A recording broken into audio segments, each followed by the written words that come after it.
एखाद्या वाक्यामध्ये जर धिस ॲडजेक्टिव्हचा रोल प्ले करत असेल तर त्याला डेमॉन्स्ट्रेटिव्ह ॲडजेक्टिव्ह असं म्हणतात. मित्रांनो, वाक्यामध्ये आपण जेव्हा ॲडजेक्टिव्ह यूज करतो तेव्हा तो आपल्याला एखाद्या नामाबद्दल एक्स्ट्रा इन्फॉर्मेशन देतो. म्हणजे नामाची जी मीनिंग आहे, नाऊनची मीनिंग मॉडिफाय करण्याचं काम ॲडजेक्टिव्ह करत असतो.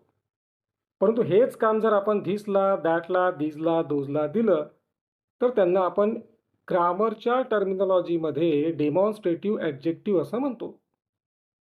काही काही जे कॉन्सेप्ट आहेत इंग्लिशमध्ये ते ऐकायला फार कठीण वाटतात, पण ॲक्च्युली फार सोपे आहेत.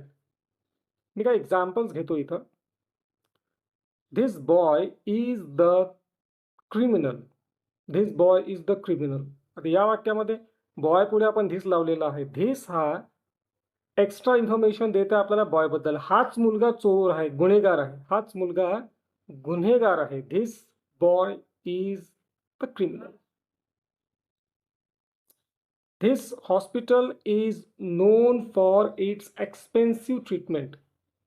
This hospital is known for its expensive treatment. हा हॉस्पिटल दुसरा तिसरा कोणता नसून हा पर्टिक्युलर हॉस्पिटल. तर इथं हॉस्पिटलबद्दल धीस आपल्याला एक्स्ट्रा इन्फॉर्मेशन देत आहे. Those boys are the student of my school. Those boys are the student of my school. Boys पुढे those लागलेला आहे. बॉईज बद्दल एक्स्ट्रा इन्फॉर्मेशन आपल्याला समज देत आहे की ते मुलं माझ्या शाळेचे विद्यार्थी आहेत. एवढं सोपं आहे मित्रांनो. जर वाक्यामध्ये धिस, दॅट, दीज, दोज आपल्याला नाऊनबद्दल एक्स्ट्रा इन्फॉर्मेशन देत असतील तर त्यांना आपण डेमॉन्स्ट्रेटिव्ह ॲडजेक्टिव्ह असं म्हणतो.